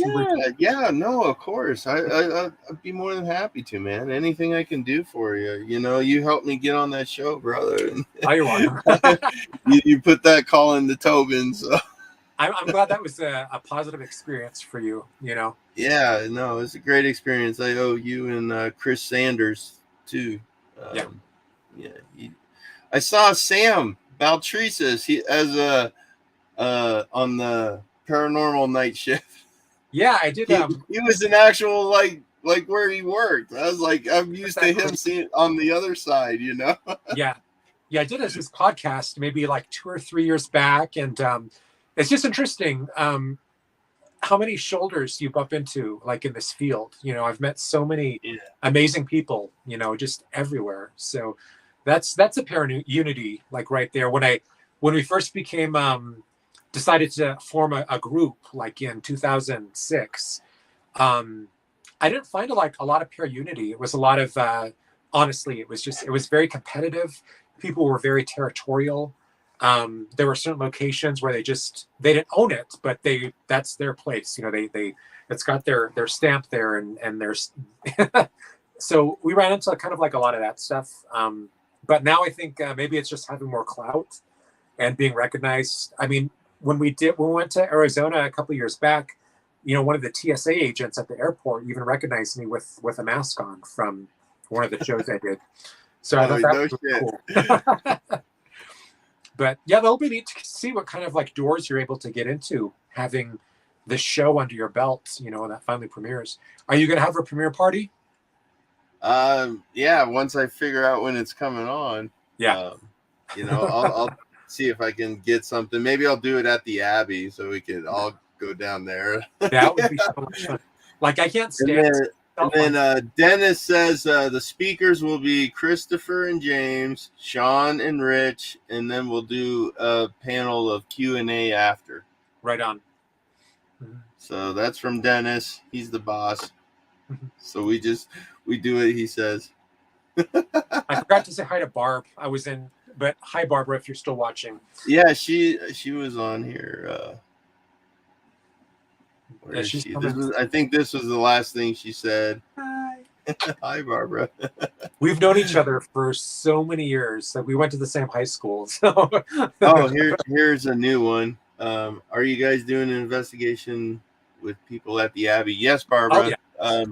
It's called Mayhem. They do it every year. So this will be my second one. I think this is your third or fourth. Maybe fifth or sixth. I'm there. We'll definitely be bringing some tools, like the spirit rattle I talked about, things from different cultures and belief systems that have worked for us. Even if just like good old flesh and dowsing rods, When we used to investigate, well, we still investigate Cheeseman Park, but there was one time we were trying to find these spirit trees because, for a lot of people, as you know, like Cheeseman Park used to be an old city cemetery, Mount Prospect. And like a lot of the bodies weren't removed. So some people believe like up to 3,000, 5,000 bodies to remain underground. And a lot of the open graves, they just planted like, trees and shrubs in there. So when they grew, you're supposed to be able to see these faces in the bark. And some of this is just urban legend. But we went one night and it was so dark and it's like, well, where are these trees? I mean, there's trees all over the place. So I just programmed these dowsing rods. I was like, okay, help us find these spirit trees. And they took us right to them. And then we got pictures of the faces in the bark. Have you been there? Oh, you got to come with us. It's so much fun. Right. We go every year. And then we do the Denver Botanic Gardens. They do like a ghost tour because a lot of the hauntings center around that area as well. Richard Estep, like one of my co-stars, wrote a book about it called The Dead Below, which is really, really good. So he had access to that Waring House, which is on the site. And they've got a lot of things we see, like on the ghost tour. They do like some of like the security footage of, what people have captured there. So it's a very active site. Real quick, I'm going to shout out Dennis. He said it will be live streamed on his channel that whole weekend. So everything we do will be on live stream. So to everybody, if you go to What's Up Gramps at twitch.com / What's Up Gramps, that's his channel. He'll go live all the time with different investigators that are at the Abbey, and every investigation is different. He said he's seen people run out of the building. Yeah. He's seen people not have anything happen. So I love visiting with Dennis. I mean, he's such a walking library. I mean, he's seen. Oh, I know. Yeah. And such an appreciation for history and a preservation. And cakes. Yeah. But I mean, right, Dennis, don't you love cakes? I mean, we've always had such a good time every time we go. So I like the fact that there's a lot of different people coming this time with maybe different backgrounds, different methods. So, like on a lot of these shows, they, like under my name, it always says like paranormal expert, which I totally disagree with. Like, we're all learning. Yeah, we're all learning. We're all learning from each other. So that's, I guess I would call myself like more of like a paranormal advisor. But it's, we're always learning from each other is what I love about it. No, exactly. Yeah. No, like I've gotten stuff from you, like as far as like the last two investigations and especially at St. Joseph's, you kind of taught me how to open myself up, like open this up first before you go into the and Sean's helped me as well, Yeah. And it's led me to leaps and bounds as far as helping clients out or doing my sessions here in the basement. And, it's awesome. And there's actually, there's actually a massage you can do to open up your third eye. I want to find someone that Saturday night, what is it, the 10th of May at the Abbey, that I can try this on to see if it does anything for them. I'll volunteer. Yeah, I'm doing research. Well, it also involves like a lot of juju, crystals, things like this. Hey, whatever, man. I'm down. You gotta I'll try anything out. I'll sit in the potato cellar with a blindfold. I'm still waiting for those dares and challenges. Yeah. No, I think that'd be good. I say one night let's do the Dare Me challenge. All of us will sit in the what is it, the hub there, the main center where you have all the cameras. They can all sit there and we'll all watch everybody do the challenge. Well, I also use like an app which I plug everyone's name into. I plug all the colors into. Yeah, where you spin the things. Yeah, so it's kind of like a randomizer. Yeah. So you don't know who's going to go down there, if it is the potato cellar, where they're going to be sent. So it's not something you can really plan for. It's like so on the spot. And again, something that just puts you right in the present. So, So but Dennis corrected me. It's called Command Center. the command center, yes. But yeah, we're looking forward to less than a month going to Las Vegas. So we're also going to be doing investigations at the Paradise, or no, the Flamingo and the Luxor. Like a lot of Did you people get don't. hooked up, or did you have to name drop to get No, like ability to even if do you're that? Jack Or Vegas, they're not going to close down a whole casino for you and your friends to go there. well, no, Um, I mean, like, there's like they say certain it like was rooms. okay. Yeah, there's like certain rooms they'll allow, but just with like the liability, like the Luxor, like a lot of some of the deaths that occurred were people jumping over the like one of the first people that died from a suicide there was she jumped over the ledge of the Luxor, the pyramid, and she Oh still my said god! yeah, she still haunts the area where the buffet was, like in the food court. There's been like a lot of mysterious deaths there. But I think one of the like it was built like on this old mob dumping ground supposedly, and Oh jeez. people that died during the construction of the pyramid. But a lot of it too, a lot of people don't know there used to be this old ride there, which was called the Nile River Tour. So at the base of the pyramid, there was this whole waterway, and there was a series of like these flat bottom like barges that like a number of people could go on, and this tour guide would take you down the Nile, and some of it would go under these tunnels, and she'd kind of like point out like the Egyptian like artifacts and hieroglyphics, and it would take you to like the inclinators, like the sideways elevators, or to the escalators, to different parts of the hotel. But they say they discontinued it because it was faster for people just to walk there. But the real reason is what we're hearing is because people were seeing the spirits of the workers killed in the construction in Oh in the my water, in these tunnels. There were 3 ghosts apparently. So, god, but we've that's talked to people awesome. there that have a history there, that have had personal experiences.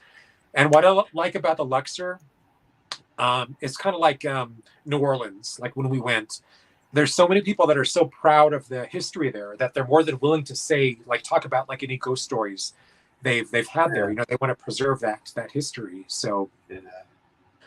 we're Yeah, excited. that was the same way in Seattle. Like, I never knew that the whole town of Seattle was built on top of Yes, another town. Like, there's a whole 3 stories yes, of buildings that are underneath Seattle. Like, and what did they call it?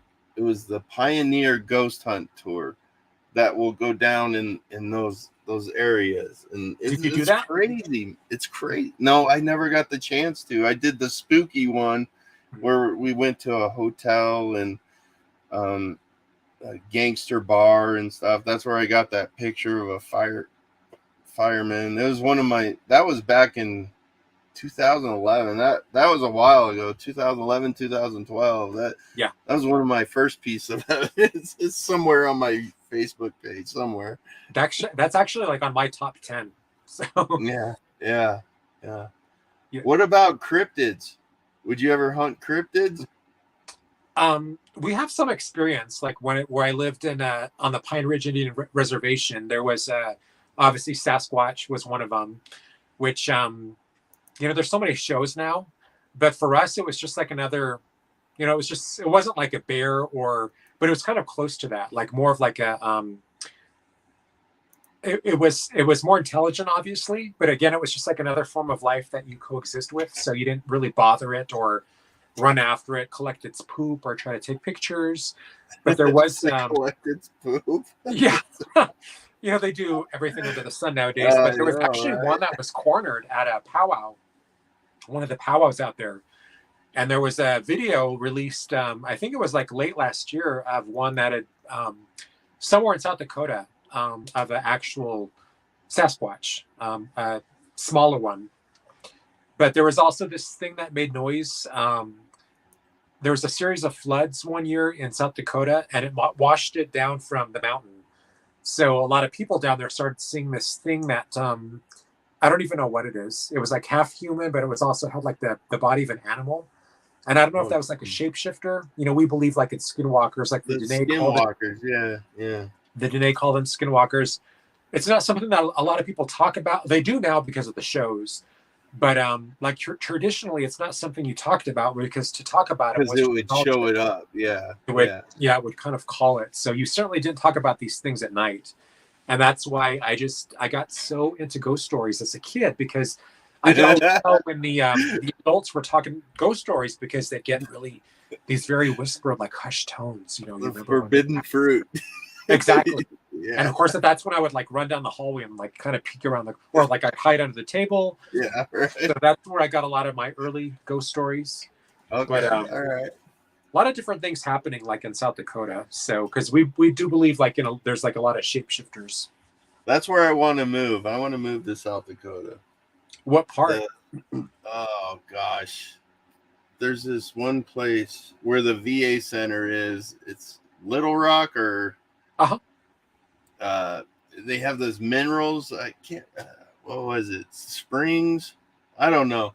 It's not too. It's about an hour away from Deadwood and all those places. But it was the highest point in South Dakota. It's in the mountains there, and Rock Springs You maybe have, is what it's called. I know what you're talking about.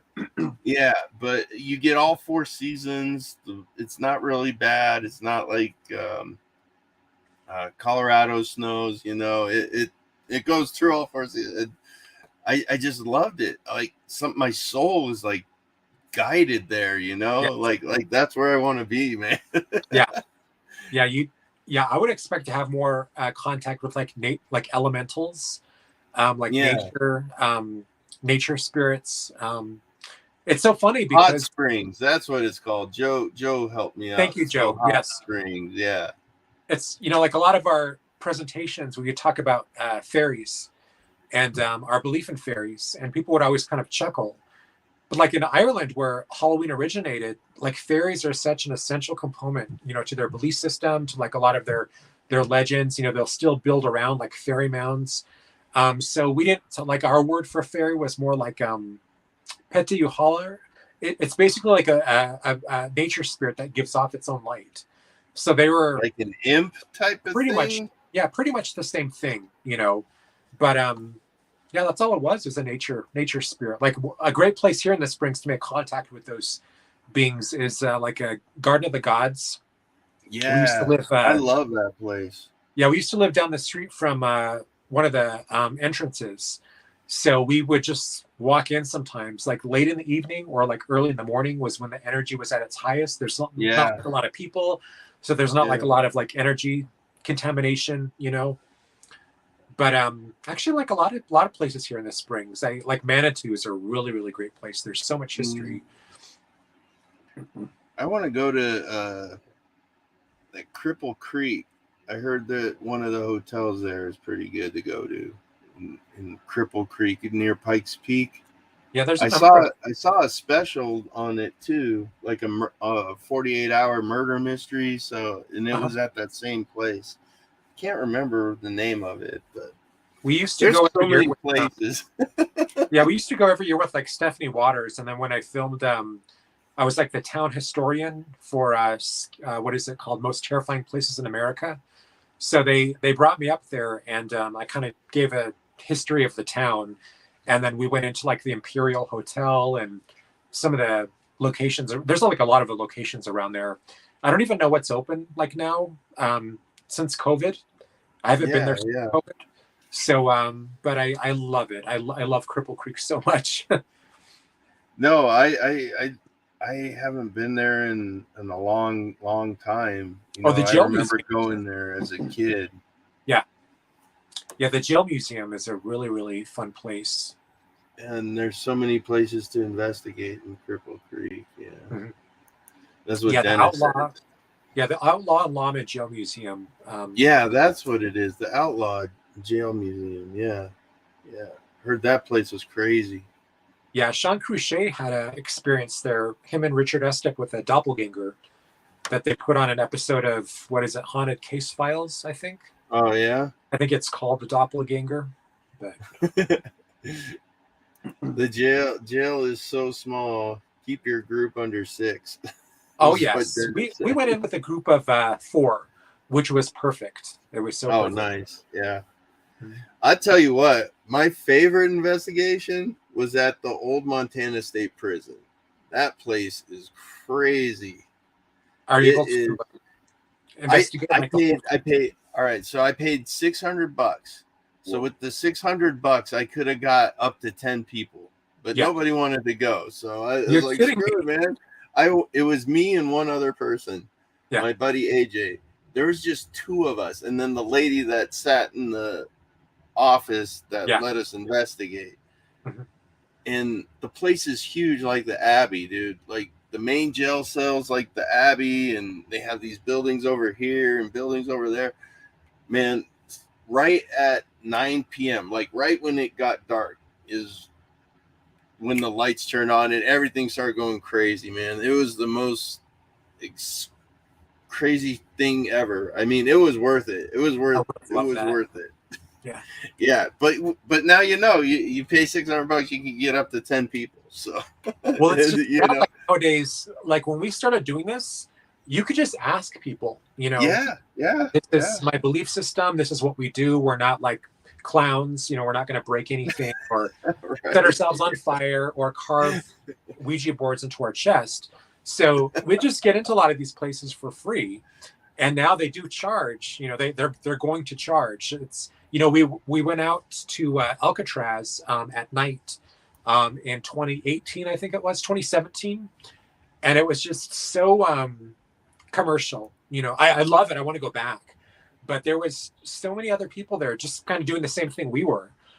So again, it's hard to get these places to yourself unless you are willing to shell out $600 or more. And like when we did USS Hornet, we did like Winchester Mystery House. But a lot of these you can drop. The best way to get in these places is do it during a weekday. Yeah. Request time off from work. Do it during the weekday. Nobody will be there with you. Yeah. You'll get the best experience because it doesn't matter if it's a weekend or Friday nights. The spirits aren't waiting for you.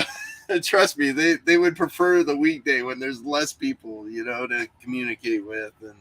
I mean, and then of course, regardless of the money you drop when you go, there's no guarantee you're going to get any activity. It's like storm chasers. They don't know what that special combination is that forms a tornado. They have perfect example. If you're going to see one or if it's going to already be like long gone.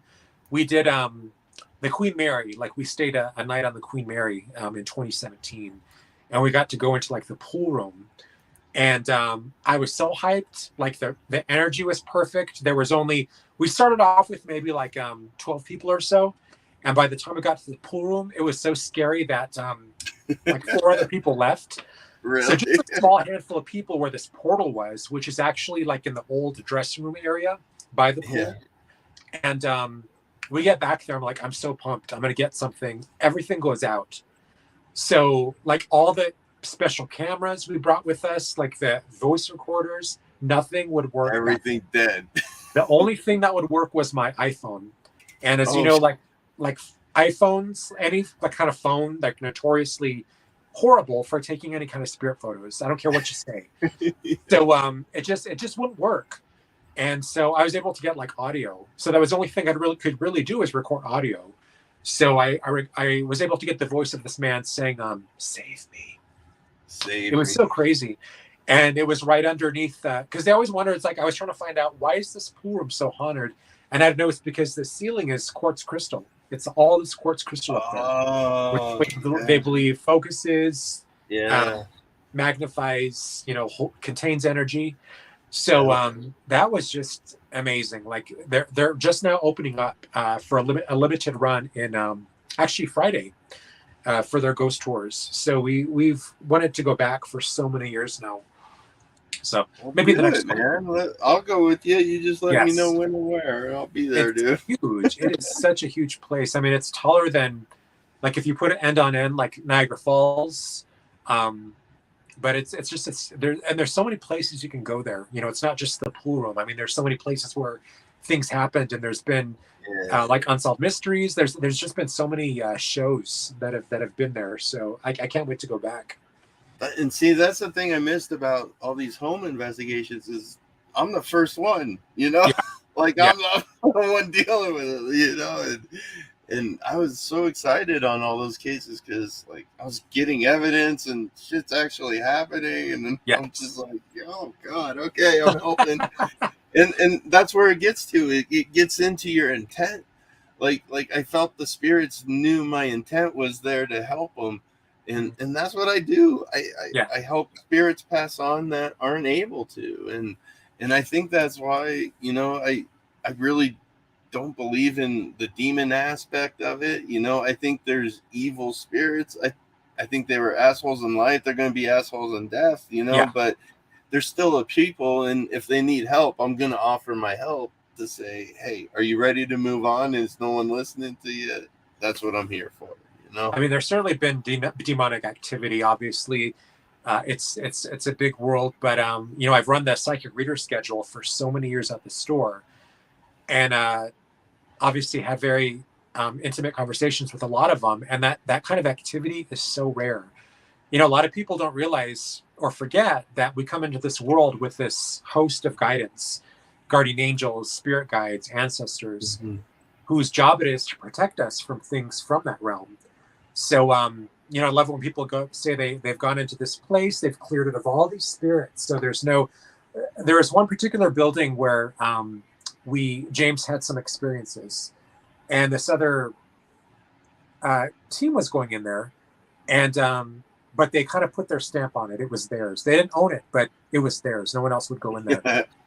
So, but they kept saying how they've cleared it of all the spirits, and so there's no use for anyone trying to get in there anymore. They're all gone. They're all clear. Well, there's a lot of spirits that they don't care if you burn sage or Palo Santo or chant or stand in your head. Yeah. That's their house. That's where they live. Like Cave of the Winds, we went in there. There's a lot of spirits there that they're not going to leave. That's their place. They're not demons. They're not malevolent. That's just where they are, So again, a lot of misconceptions about demons and demonic activity, regardless of what you see on the show. I just think Hollywood has made it so bad, that it's imperative that you say it's a demon on any ghost hunt. Like if you look at all these investigators and all their videos that come up through my feed and on the Facebook or in YouTube, and every one of them says devil or demon. It's like, no, man. That's your fear. I mean, that's your fear talking, and fear can contaminate experience quicker than anything else. And that's why they bring me on these shows. That's why I started doing these shows, was to kind of give my cultural background, a responsible view on what I think is happening, to where it's not just a demon or a shadow man or hat man or whatever is trending right now. And certainly those things exist, and it's great that these things are brought into our greater awareness. But it's not every single time you're going to go to the Abbey there's a shadow man or something that's going to scratch you, or it doesn't work that way. I've had a lot of and I just think of these poor spirits that are in these locations with these idiots, and I could just see him sad. He keeps calling me a demon. Yeah, I mean, I've had so many pleasant experiences with, and maybe it pisses him off where he's like, yeah, take the scratch, Yeah.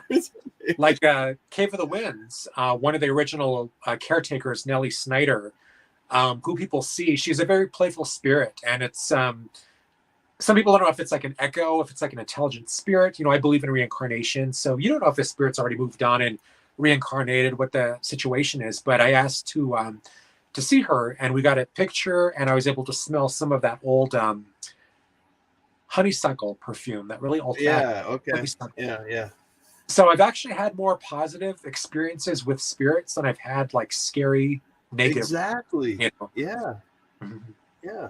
No, my best evidence has always been through this loving feel this connection that I have with spirit, and I get like a full 20-second sentence from spirit through a spirit box here because I'm putting my whole heart and believing in myself, and they think they know that. Yeah. Or, we've gone investigations with, because every time we do like a presentation, or if we're doing like Fan Expo Denver Comic Con, we get invited to like Starfest. We did like the last Starfest last year. People always want to go on investigations with us, and then we take them, shit starts going down and they run. It's really scary. but it's almost like, picking up that telephone and making a call, and as soon as they answer, you hang up on them, or you just leave the phone. Right? Yeah. It's just, we see that so It's many like you're times. sitting there, ring, ring, ring, like ding dong ditch, and then you get caught. You're like, ah. Yeah. I mean, granted, there's been some times using maybe like a Ouija board or different things like in the past where we're just been like, actually, I thank you, but I'm going to go now. You're not what I expected. Well, yeah. I mean, all the things that we've gone through, all the experiences, all the places. I mean, well, it's just something you develop. You know when it's time to go. Yeah. And I've never been that afraid to where I said, "Hey, I'm leaving." Whatever.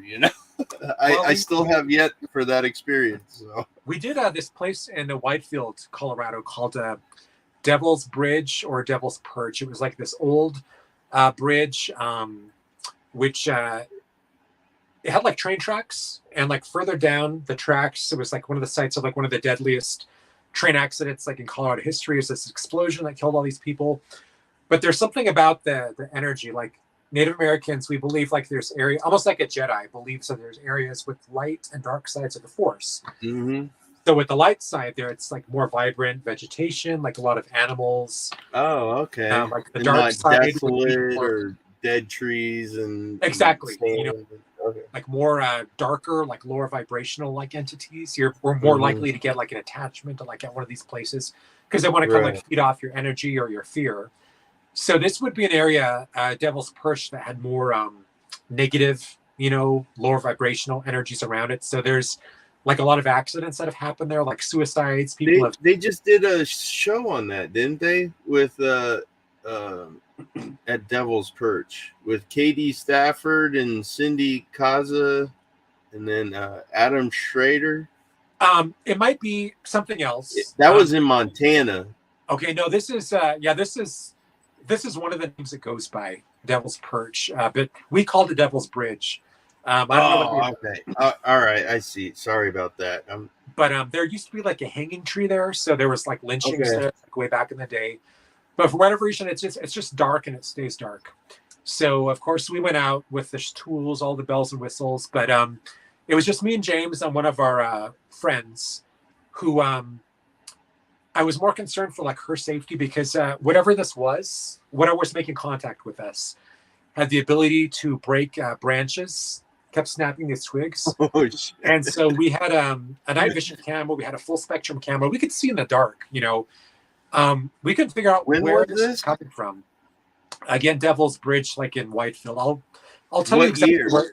I'll send you the directions afterwards because I don't know if it's like somewhere I want really sending people because it's dangerous. It is dangerous, and they've since like blocked it off because there's been more deaths there. Like I know, like a lot of homeless have congregated in this area, so you just don't know. It's very unpredictable.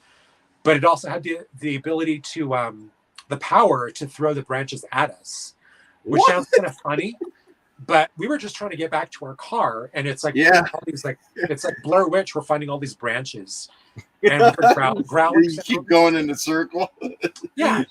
So I had like this app on my phone that makes it sound like a police radio.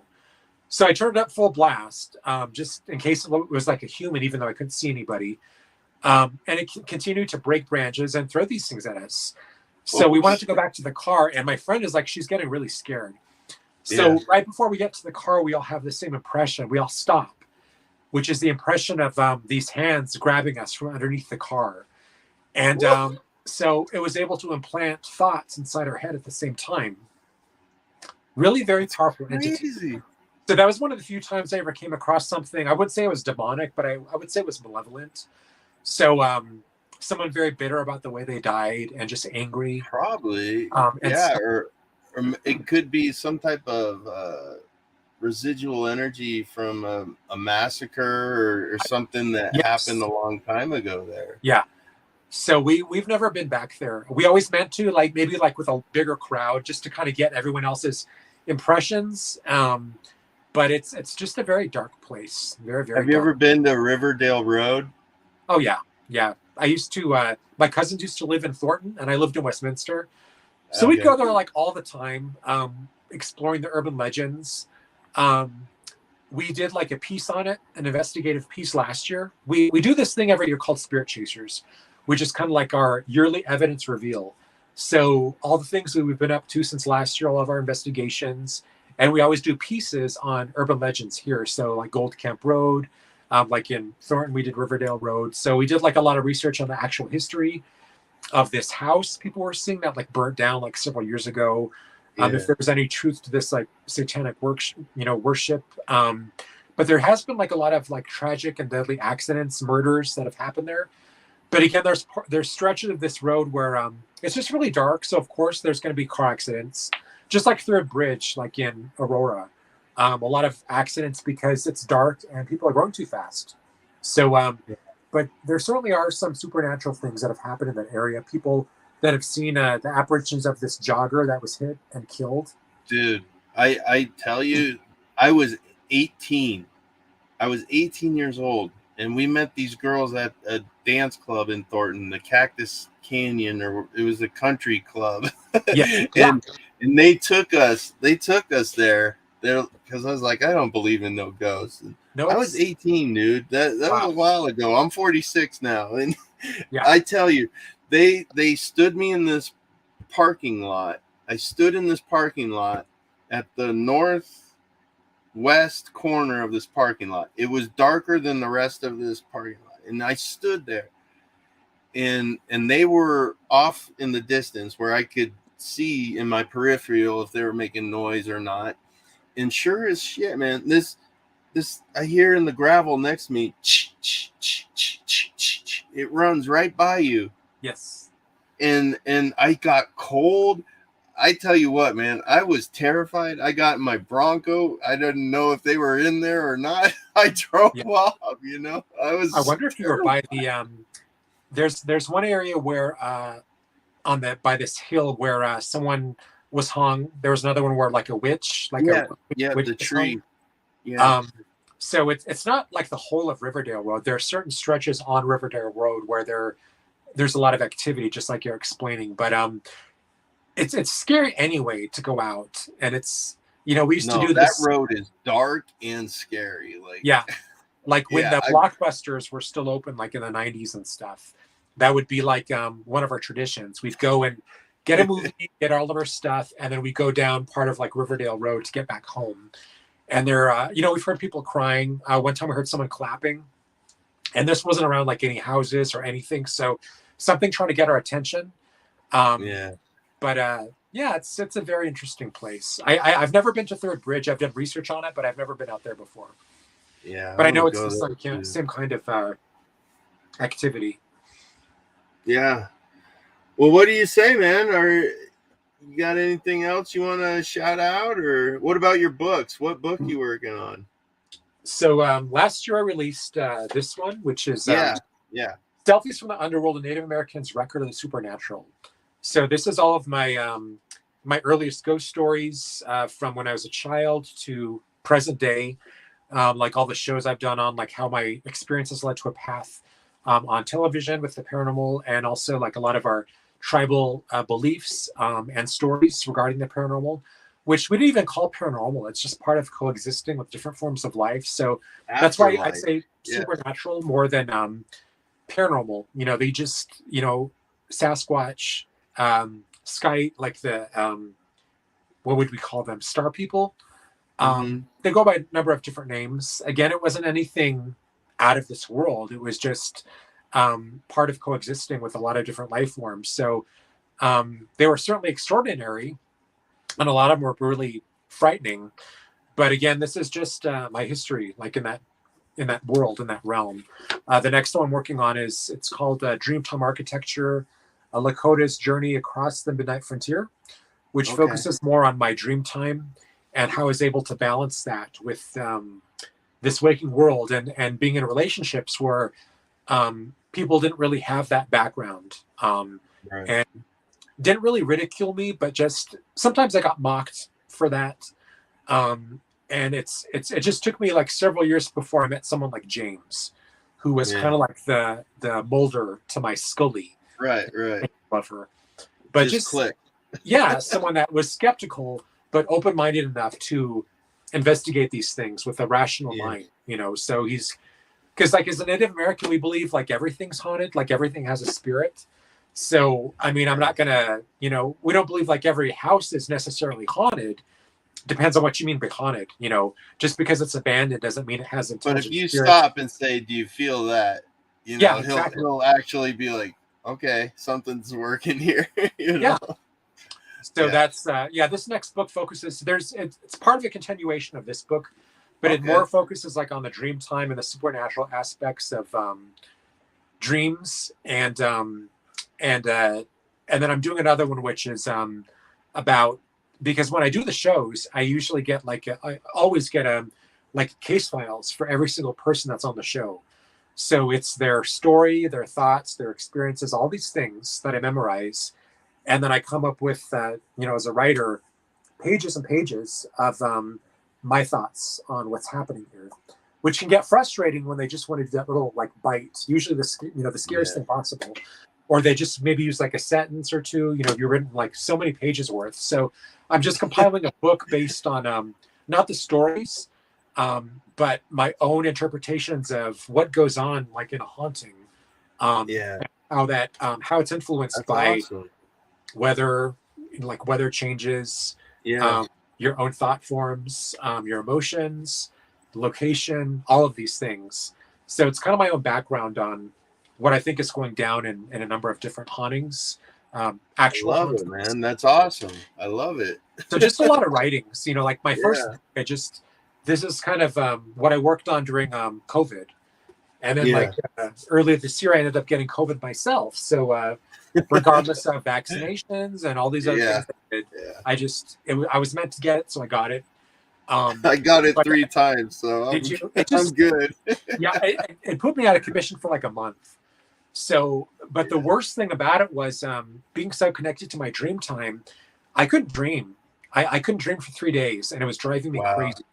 And I could see like these CIA experiments where they withheld people from getting to that REM state and drove them like mad. They had psychosis and things. I was starting to feel that way after 3 days because I was not dreaming. And that's so unlike me. I dream every single night. I'm telling you, man, you got to check out that Gateway project. Yes, I know I've heard of that. Project. Yeah. And Min Huster just released all the documents, so I'm stoked. Like that's where I'm like biting at the tongue for tomorrow to come so I can start doing research on it. Right on. Because I want to do that astral projection. I would love to go to Disney World and mess with people on the rides, like when they're in the Mr. Toad's ride, like if I'm a spirit, mess with them, Well, you do these very awesome, engaging podcasts. But what you do is you should really go at this like all the way and do like video diaries. So this is your experience. Right. You give yourself, so many weeks or months or whatever, and just record a good idea. And before and after, that would be so cool to watch. Tell you what, here's what I'll do. I'll do it for you. I'll do this research on the Gateway project, and if I can figure out these frequencies for astral projection, I'll videotape day 1, day 2. They said it takes about a week before you can perfect it. So So we'll do that. Yeah, and we'll have to do like road trips. Like I would love to do like Riverdale Road with you. To take you on an actual private investigation of like Cave of the Winds or some of the other places that we've been to, and not to do just like I Dare You, but just to see how you fit into the environment. It's always interesting when you bring in a different person with different beliefs or methods, how it changes the activity. Yeah, how just the art of observing. You've been there, so you know what to expect. Like if bringing a new person just to see what their experiences are versus what you've experienced, and that's the way Sean likes to investigate too. He doesn't want to know anything about it, just going in head in and feel it out. Yeah. But I mean, I like that you've got nothing against fear, because that's just a natural human emotion, and fear can save your life. But I like the fact that you've already got that down, with your early investigations, to where if you hear a noise, you're not going to run screaming down a hallway. Right. Yeah. We've seen, I mean, we've been on investigations where we've seen people pass out like bam, hard. You know, we've seen Yeah. people bleed from the nose, like Yeah. really weird reactions to their fear. You never know how it's going to hit people, you know.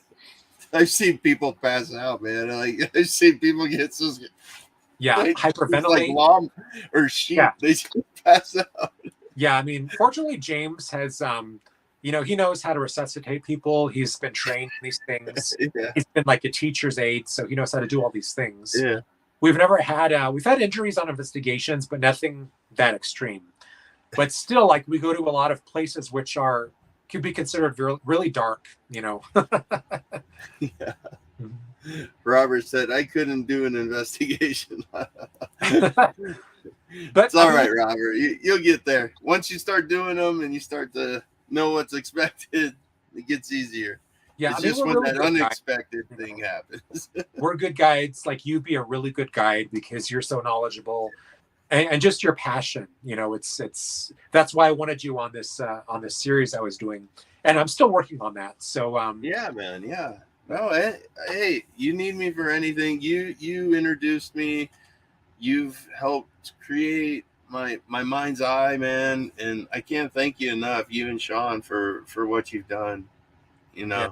Sean's amazing. Again, I'm just so great that I just can't wait for the Abbey, you know, to get us all of there down there like at the same time.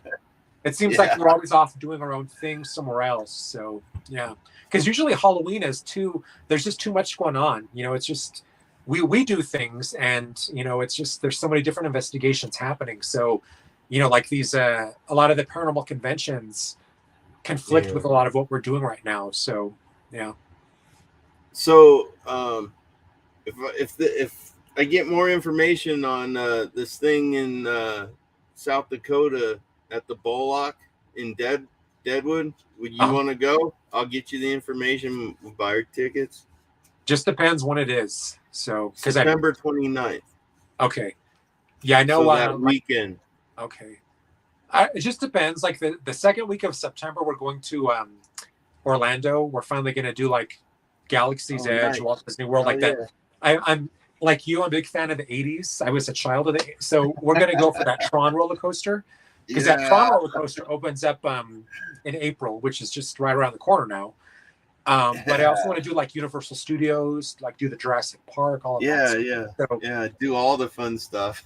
Yeah, we always do like when we travel, it's always for like paranormal investigations. Yeah. So I just want to do one where it's just fun. You know, I mean, we're having fun at the investigations, but just where it's just like Walt Disney World or just something. That's why I'm glad I still have kids. They keep me young. You know, they want to go to all these places. So. Yeah.